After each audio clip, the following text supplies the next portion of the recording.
هر کور مکتب د نن زده کړه د سبا ویاړ. السلام علیکم.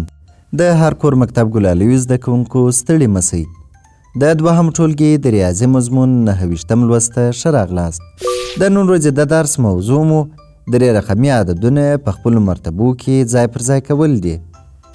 ګرانو زده کوونکو، درې رقمي عددونه له 3 برخو څخه جوړ شوي دي: یویز، لسیز او سلیز. راځئ چې په مثال کې وګورو.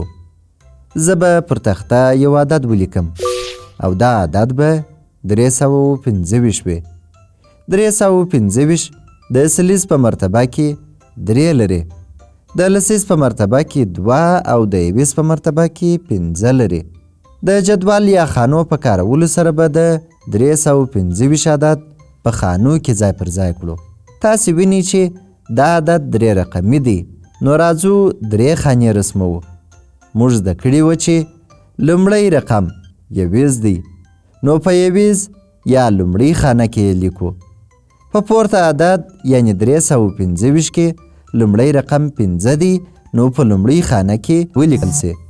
دوهم رقم 2 دی، په دوهمه خانه یعنی لسیز کې لیکو. دریم رقم چې 3 دی، په سلیز خانه کې لیکو.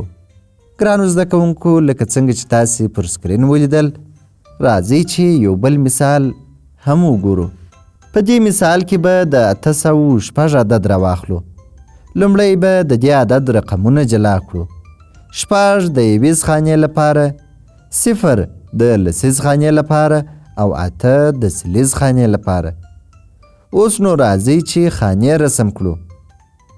د خانو پر سر به یې مرتبې ولیکو: یویز، لسیز او سلیز.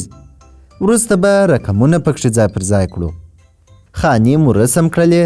اوس نو راځو په لومړۍ خانه کې 6 په دوهمه خانه کې 0 او په درېیمه خانه کې 8.